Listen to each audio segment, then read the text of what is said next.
Earth, a 4.5 billion-year-old planet, still evolving. As continents shift and clash, volcanoes erupt, and glaciers grow and recede. The Earth's crust is carved in numerous and fascinating ways, leaving a trail of geological mysteries behind. In this episode, the Marianas Trench, the deepest point on Earth, is explored. Its sheer walls cut 7 miles into the Pacific Ocean. The mystery of what created this deep, dark chasm takes science detectives on some of the most dangerous dives ever attempted. Deep into the abyss. Scouring the ocean floor, scientists uncover a strange undersea world of fiery mountains, bizarre mud volcanoes, and the largest geological structure on Earth. Discoveries from this unique underwater world will revolutionize our understanding of the powerful forces that shape not just the trench, but the Earth itself.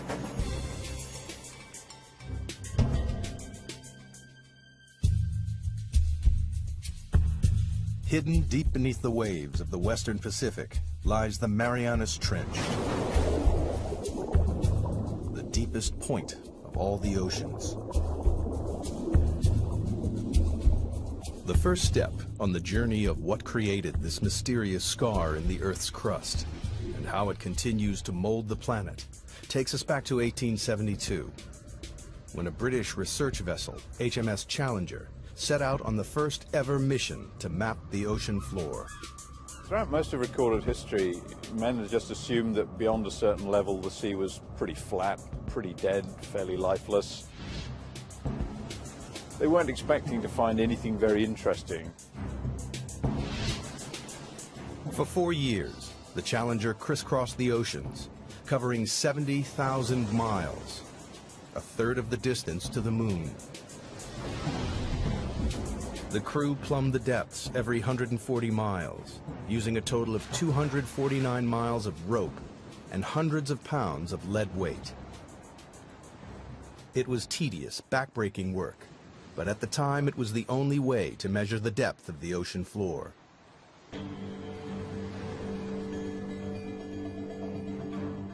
When they got to the Western Pacific, 200 miles off the island of Guam, the crew routinely lowered the rope for a measurement.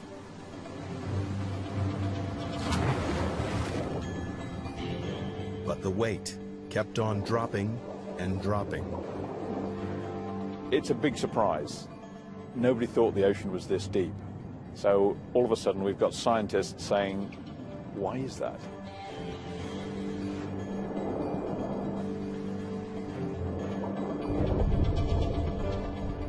Eventually, the weight struck the bottom at 4,475 fathoms, nearly 5 miles beneath the ocean's surface.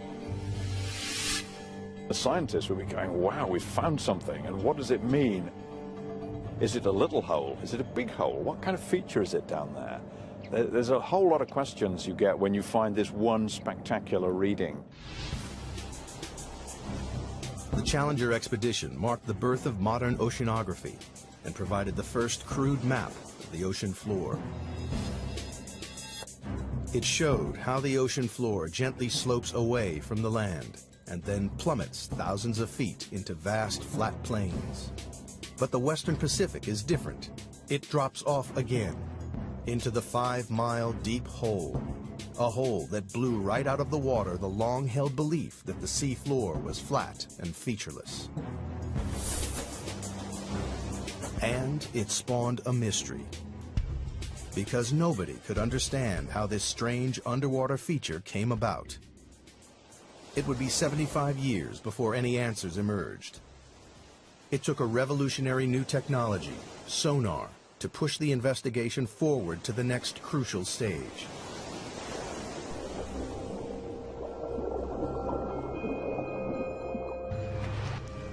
Sonar was first developed in the early 1900s and then perfected during the 1940s to detect submarines lurking in the deep.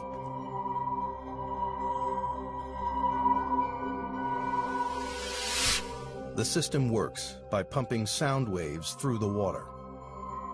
The waves bounce off solid objects and are reflected back to a detector. By measuring the time it takes for the sound waves to bounce back, scientists realized they could build a remarkably accurate picture of the world beneath the waves. The world's major navies spend a lot of time and effort developing submarine hunting technology. Then the hydrographers discover that you can use this to chart the bottom of the sea. And it's an awful lot cheaper and easier than using large numbers of sailors pulling on ropes. In 1951, a British Navy research ship returned to the deep hole found by the Challenger expedition. But this time, they were armed with sophisticated new sonar equipment. And the results were amazing. Detailed sonar maps revealed that the deep hole in the Pacific Ocean floor isn't a hole at all, but part of a massive trench, 30 times deeper than the Empire State Building is high. It runs twice the length of California, 1,500 miles from the southeast of Guam to the northwest of the Mariana Islands. People were probably astounded by what they were seeing because clearly the ocean floor had enormous changes in relief, was very mountainous in some places, had great deeps in other places. To a geologist, this would be extremely exciting. Even within the trench itself, there are remarkable variations. At its southern end lies the greatest surprise of all. The seafloor drops down another 2 miles to its lowest point, a staggering 7 miles beneath the waves. Scientists had discovered the deepest part of the oceans. Even today, it is the lowest known point on the planet. They named this part of the trench the Challenger Deep, in honor of the ship that discovered it. To get a sense of just how deep trenches are, if we take the height of Mount Everest, we would still have about a mile of water above us before we get to the ocean's surface. But how the Marianas Trench was formed remained a mystery. Investigators decided the best way to find the answer was to dive to the bottom of the trench, to see for themselves the lowest point on the planet, the Challenger Deep. But they faced a major problem. At the bottom of the trench, they would have to contend with pressure 1,000 times stronger than at the surface. That's the equivalent of being squeezed on all sides by the weight of 50 jumbo jets. To demonstrate the effects of such pressure, scientists use a dummy head. Today what we're going to do is actually put one of these styrofoam wig heads in the pressure chamber and expose it to the pressure we would see in the Marianas Trench. That's about 16,000 psi. A human skull would be crushed to a pulp, but the rubbery head will only have all the air squeezed out. Wow, it's smaller. And here's what the original size was, just for comparison. Quite dramatic. Pretty stark difference between something that hasn't been 7 miles deep in the ocean and something that has. Glad I'm not going there. At the Mariana Trench, human life is impossible. We're not equipped to resist those kinds of pressures. And so it's necessary to protect humans from that type of an environment. The challenge to engineers was how to accomplish this. In 1953, Swiss scientist Auguste Piccard designed the Trieste, a pioneering vehicle that could withstand the crushing pressures.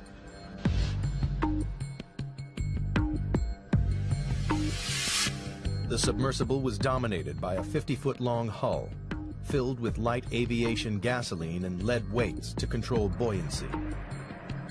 Slung underneath it was a tiny 6-foot spherical cabin with 5-inch thick steel walls.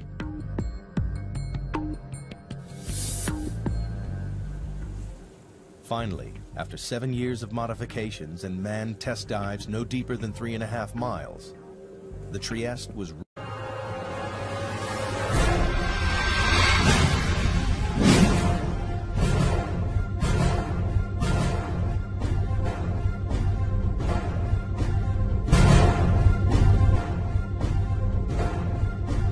ready to attempt the 7 miles to the bottom of the trench.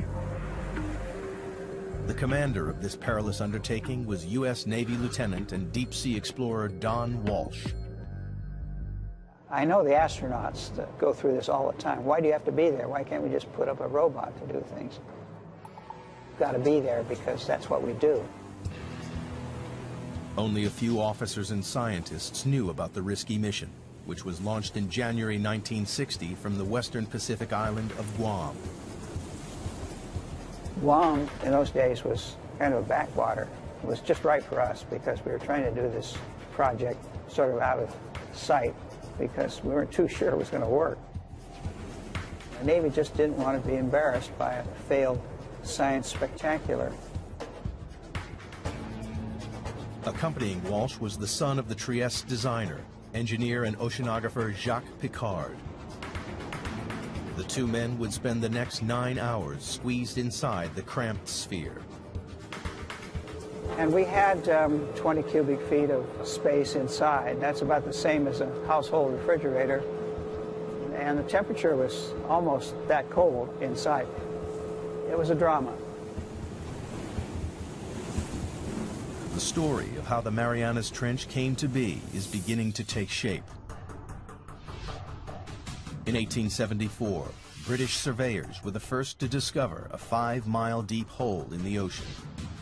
75 years later, sonar mapping revealed the hole to be a vast 1,500-mile-long trench, with the deepest part 7 miles beneath the surface waves of the Pacific. To gather further evidence, 2 courageous men were about to undertake the most dangerous dive in history. They would venture into the abyss and go to the bottom of the Marianas Trench. The Marianas Trench is one of the most remote, inhospitable places on Earth. In January 1960, 2 deep-sea explorers, Don Walsh and Jacques Piccard, plunged into its depths on board the submersible, the Trieste.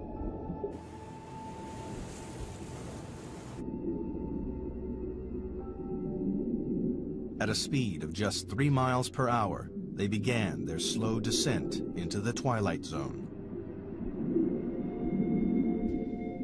By 3,000 feet, the darkness was total. The only illumination was from the Trieste's powerful lights. The depths we were operating at, it was always black. The only thing that lit up the abyss was the bioluminescence from animals and plankton.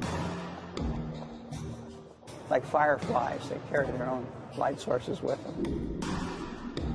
Encased in their 5-inch thick steel sphere, Walsh and Piccard quickly passed their test dive record of 18,000 feet. Everything appeared to be going to plan. At the rear of the cabin, the crew were protected by a double layer of glass. But 2 hours into the dive, the outer pane cracked. We had a great big bang. We didn't know what it was. We were about 20,000 feet. And we looked around and checked everything. Every square inch of their tiny life-supporting capsule was fighting back 8 tons of pressure. With the outer pane broken, the only thing between the men and instant death was a single pane of glass. If the inner window had cracked, we would have been instantly dead, maybe even before we knew it. But incredibly, the inner pane remained watertight. Walsh and Piccard decided to continue the descent. After a tense, claustrophobic 4 hours and 48 minutes, they approached the bottom of the trench, only to be startled by movement on the sea floor. Just before we landed, we saw a flatfish about 1 foot long, and And that's a bottom-dwelling fish, so if you see one, there are others. Nobody expected to see life at these crushing depths, but it meant the explorers had reached their goal. The very bottom of the Marianas Trench. The depth gauge, with a reading of 35,800 feet, nearly 7 miles below the surface, confirmed the sonar findings.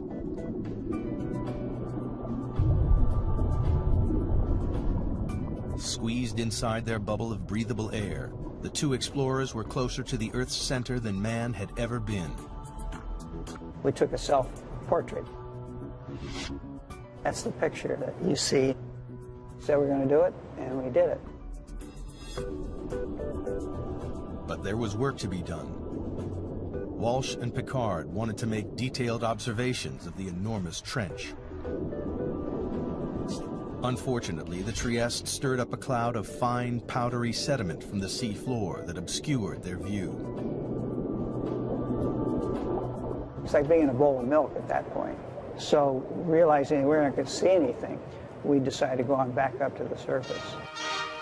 Off the island of Guam, the Trieste surfaces after a descent into the Marianas Trench.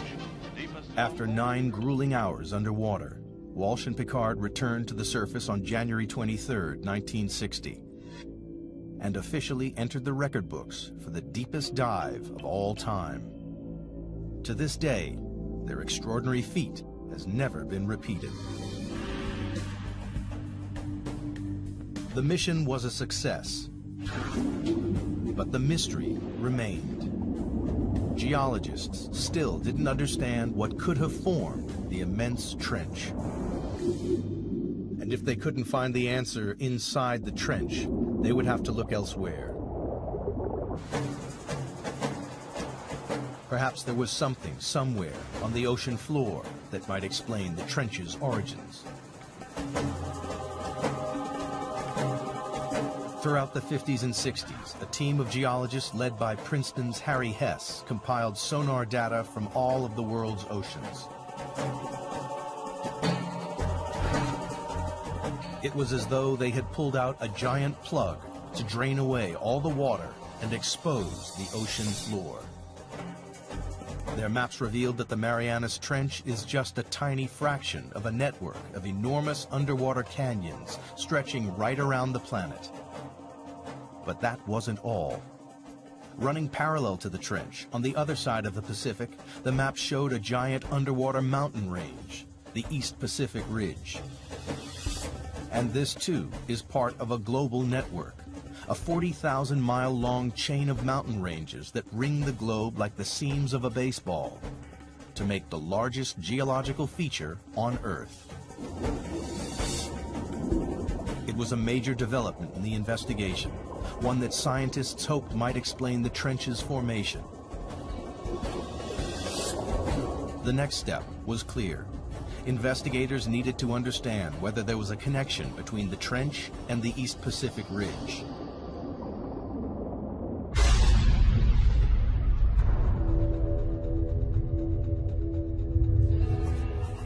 The breakthrough came from the unlikeliest of sources. During the Cold War, the U.S. built a vast network of underground seismometers to pick up atomic bomb testing around the world. Inadvertently, the seismometers also detected naturally occurring earthquakes. When geologists plotted these on a map, a pattern emerged. The earthquakes were clustered along the ocean's ridges and trenches. It was a discovery that transformed our understanding of the Earth. Geologists realized the friction that causes earthquakes comes from movements that must be occurring deep beneath the ridges and trenches.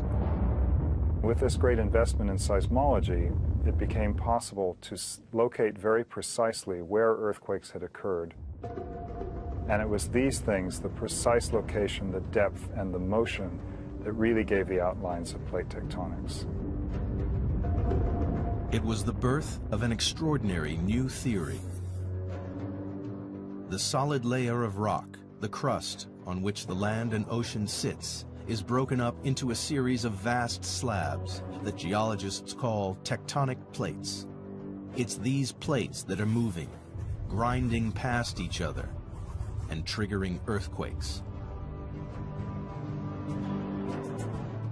The underwater ridges and trenches sit on the boundaries between tectonic plates.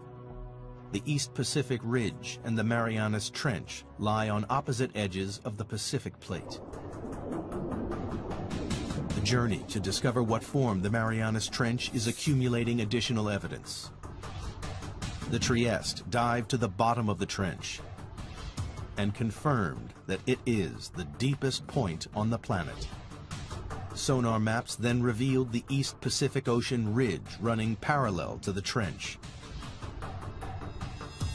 To solve the mystery of the Marianas Trench, investigators needed to find out exactly what was happening at the East Pacific Ridge, and that meant exploring these vast mountains, 8,000 feet underwater.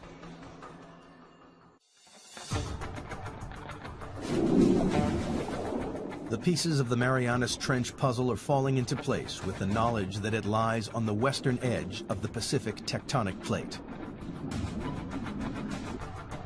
On the opposite side of the plate lies the East Pacific Ocean Ridge, part of an enormous chain of underwater mountain ranges that ring the globe to create the largest geological feature on Earth. Scientists had a hunch that this colossal ridge might help explain how the trench was formed.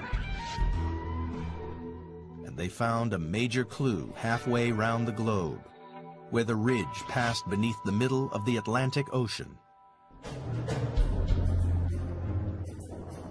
During the Cold War, the U.S. Navy developed a new technique to spot Soviet submarines. They scanned the seas with a tool called MAD, a magnetic anomaly detector, which could pinpoint steel hulls lurking in the deep. But they stumbled across something else. Running parallel on either side of the ridge, they found strange stripes of magnetic rocks, alternating positive and negative away from the ridge's peak.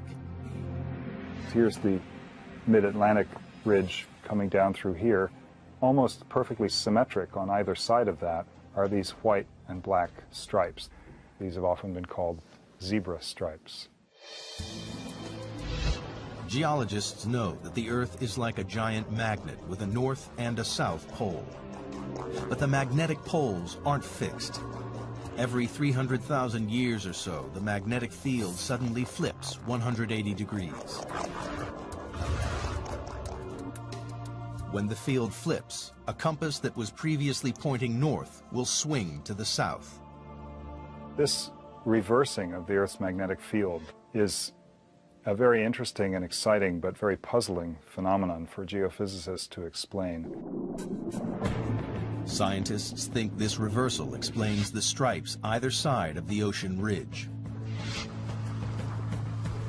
In the 1960s, geologists discovered that molten volcanic rock, known as magma, swelled up from deep underground to create the ridges in the Atlantic and Pacific. As magma wells up between the tectonic plates, it pushes the seafloor up and forms the colossal mid-ocean ridge thousands of feet high.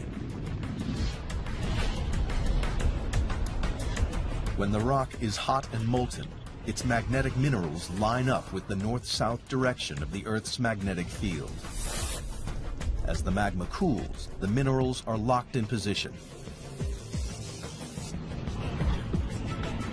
These rocks act as a permanent record of the magnetic pole's location when the rocks were formed. As more and more magma is forced up, the old crust is pushed away from the ridge and records the reversals in the Earth's magnetic polarity. If you have reversals of magnetic polarity, then the seafloor acts sort of like a tape recorder and records these changes in magnetization. Then the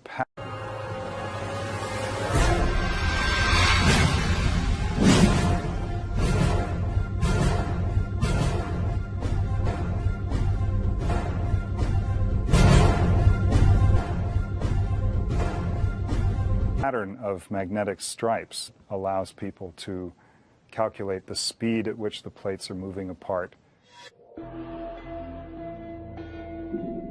The zebra stripes are proof that over time, the seafloor in both the Atlantic and the Pacific is spreading away from the ridges at a rate of more than 2 inches a year. But geologists needed proof that magma created the ridge. If red-hot molten rock is forming the enormous mountain range in the Pacific, the surrounding water should be warm. In 1977, a team of scientists set out to discover whether this warm water really existed. Dudley Foster was the pilot for these historic dives. It's been an exciting occupation because you're on the cutting edge of science. New discoveries all the time. Every cruise, there's a new group of scientists with new scientific objectives, and there's the exploration and the discovery. And that's really what puts the thrill in the job.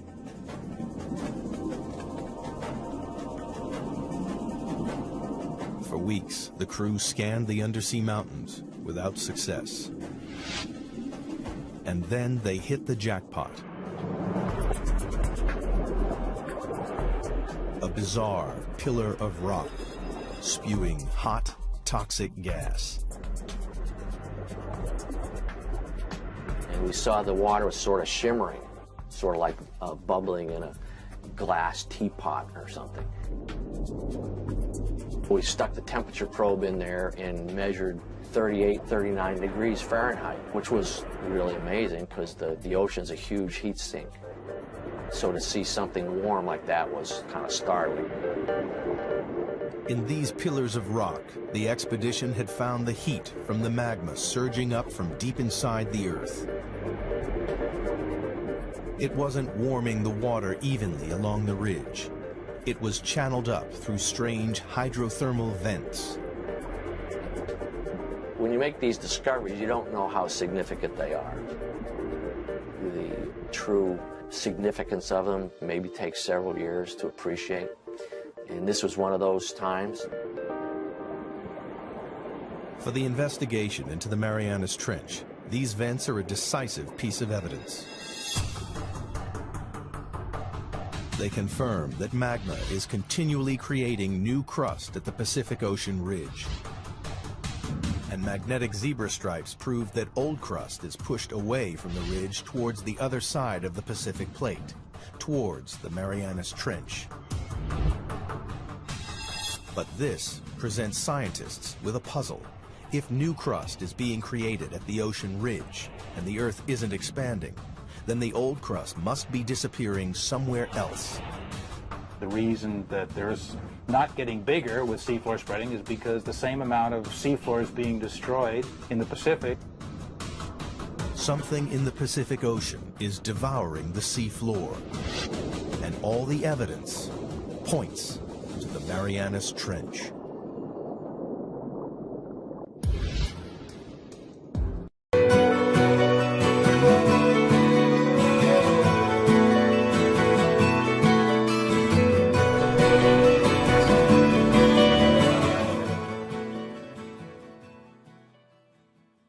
In the hunt to discover what formed the Marianas Trench, scientists now know crust created at the ocean ridge is being devoured somewhere and by something in the Pacific Ocean.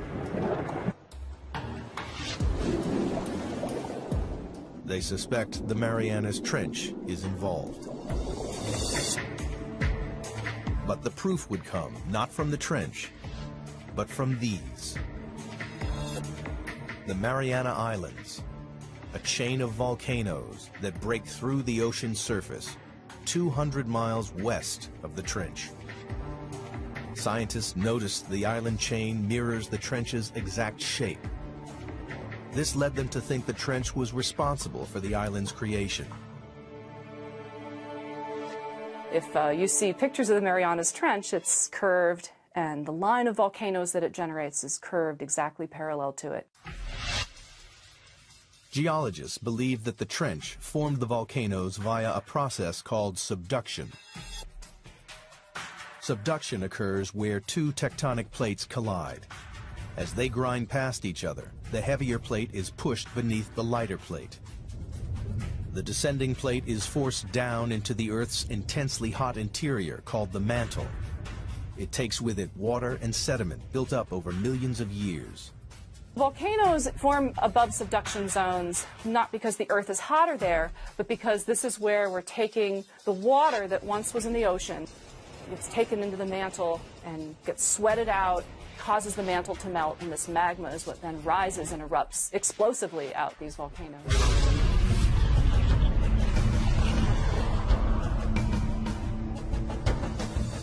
The water in the sediment forces magma to swirl up and push through the plate above.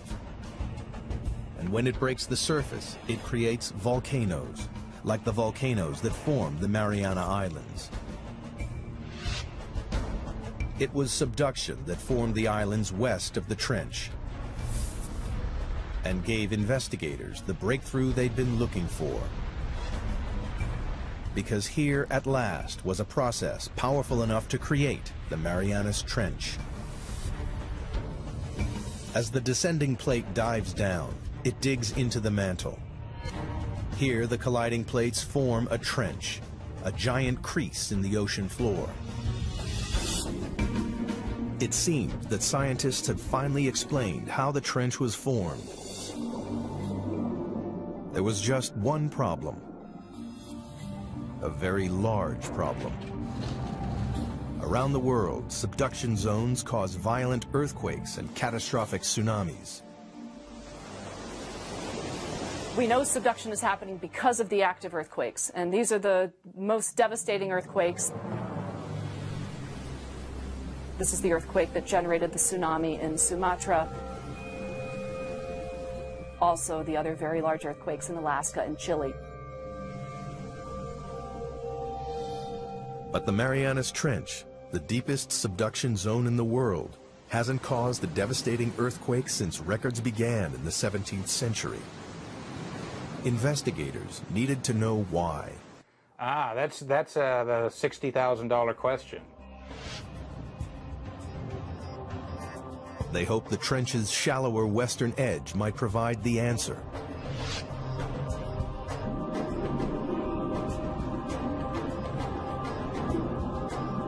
Here they found an intriguing chain of underwater hills 2 miles below the surface of the sea.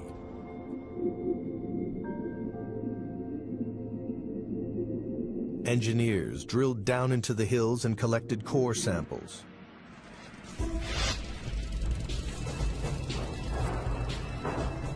And when the scientists analyzed the samples, they discovered the hills were actually volcanoes. And they spewed out not lava, but mud. The fine powdery mud is made up of a soft type of rock that has been ground up in the subduction zone. It seemed this soft rock might explain why there have been no major earthquakes at the Marianas Trench. Everybody has a sense of what a volcano is, but not all volcanoes erupt igneous rocks. There's some volcanoes that erupt mud, and a certain kind of, an unusual kind of mud in the Marianas is made out of serpentine. And serpentine is a very weak rock, and it can be scratched with a knife or something like that. Investigators realized the grinding plates crush the soft rock to form a lubricating mud that prevents large earthquakes. Then the mud bubbles up to the ocean floor, where it forms the strange mud volcanoes found along the trench's western edge. Other parts of the world, like the Andes or maybe Indonesia, you've got two plates that are grinding together, and one of the plates is quite strong. And it takes a big earthquake to rupture that plate interface. But if these rocks are weak, like they are in the Marianas, where you've got these serpentinites, those are very weak, and it doesn't take much energy at all to get the two plates to glide one past the other. At last, geologists had discovered what created the Marianas Trench. 50 million years ago, the Pacific Plate slipped under the edge of the Philippine Plate. As it bent and dived into the Earth's mantle, it formed the colossal Marianas Trench. and the plate is still moving. Like a giant conveyor belt, the Earth's crust travels slowly across the Pacific Plate, from its birthplace in the East Pacific Ridge to its graveyard 10,000 miles away in the Marianas Trench. Today, the Pacific Plate's movement can be tracked in real time. Confirmation has come from GPS technology, where we can actually put a transmitter on an island and come back year after year and actually follow it moving a few centimeters a year towards the trench. It's devouring the crust at a rate of 3 inches a year, about as fast as a human fingernail grows. Every 4 million years, it swallows an area the size of the United States. By consuming the crust created at the Pacific Ocean Ridge, the ravenous Marianas Trench is the world's largest recycling plant.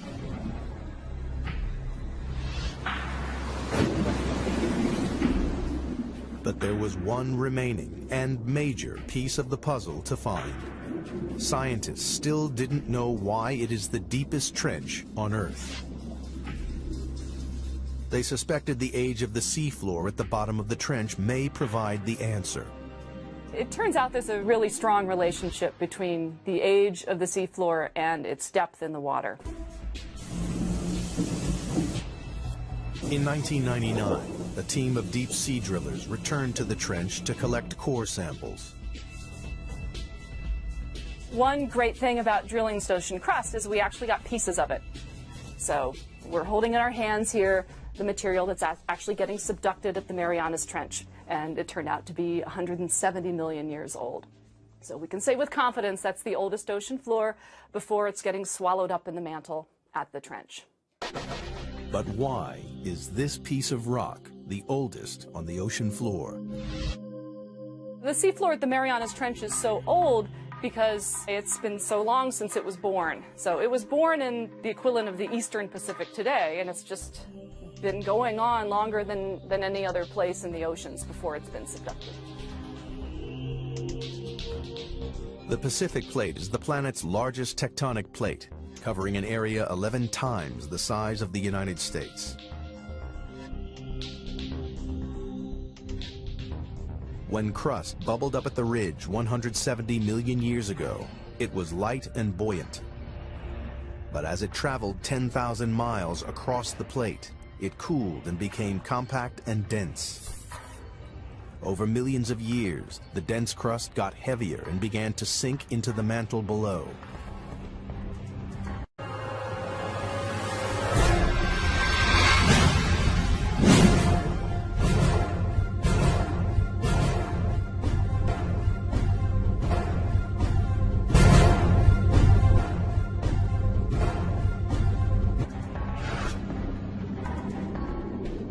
Scientists realized that because the crust at the Marianas Trench is the oldest ocean crust, it's also the heaviest and so has sunk deeper into the mantle than any other area of ocean crust.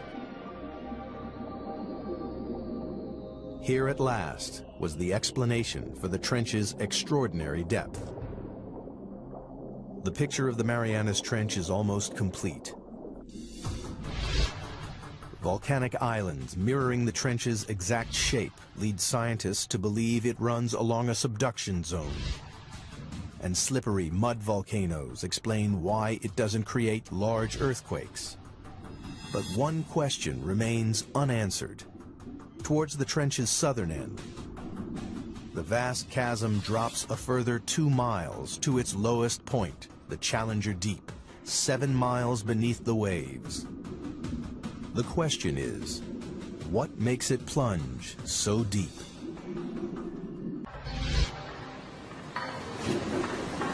The investigation into the Marianas Trench has one final puzzle to solve.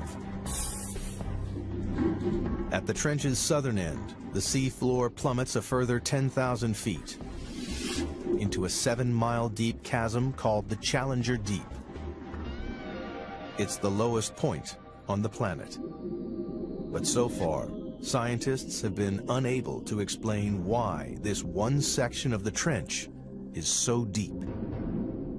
Now, They believe the shape of the descending tectonic plate may hold the answer.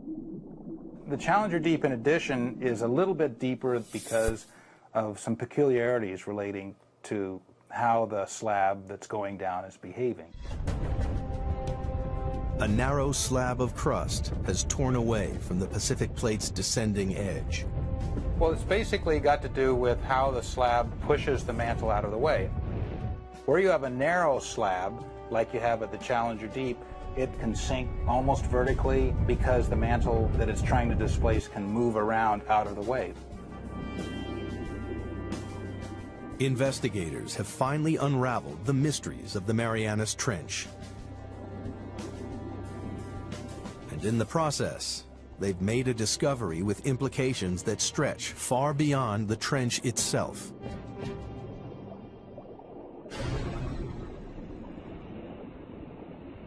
Studying the ocean ridges led geologists to believe that magma welling up at the ridges was pushing the plates apart. But the exploration of the Marianas Trench has changed this idea forever. People used to think that maybe the magma would kind of push the plates apart. And that idea is largely discounted now. As the ocean crust travels from the Pacific Ocean ridge to the trench, it changes from a buoyant, red-hot magma into a colder, denser, and heavier crust. The plate's leading edge becomes so heavy that it drags the rest of the plate along behind it. The heavy, cold plates at the trenches are sinking down into the mantle and pulling the plates apart at the ridges, and the magma just passively fills in the gaps. The investigation into the Marianas Trench has revolutionized our understanding of how the Earth's plates move. We now know a worldwide network of subduction zones drag tectonic plates around the globe, powering the movement of continents over millions of years, and moving the very Earth we stand on. The plates that are moving fastest on the Earth are the ones that have all the trenches. The Pacific Plate is the fastest moving of the 9 major plates on the planet because it is surrounded by dozens of destructive trenches like the Marianas. They are consuming the ocean crust faster than the ocean ridge can produce it. Over millions of years, the Pacific Plate will shrink until sometime in the distant future, the largest ocean on Earth will disappear. Australia will crash into the United States, reshaping our planet. Perhaps one day, downtown Seattle will compete for real estate with a suburb of Sydney, Australia. And all because of subduction zones like the Marianas Trench.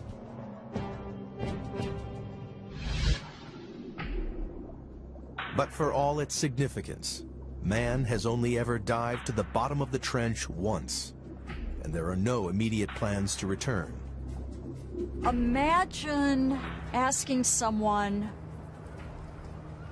what is the flora and fauna of California? And saying that someone spent 10 minutes there, picked up 2 ants, come back, and said they sampled California. That's probably how well we know the Marianas Trench. To date, less than 5% of the world's oceans have been explored. But only by returning to the ocean's very deepest reaches will we fully comprehend the incredible forces that recycle and rebuild our world.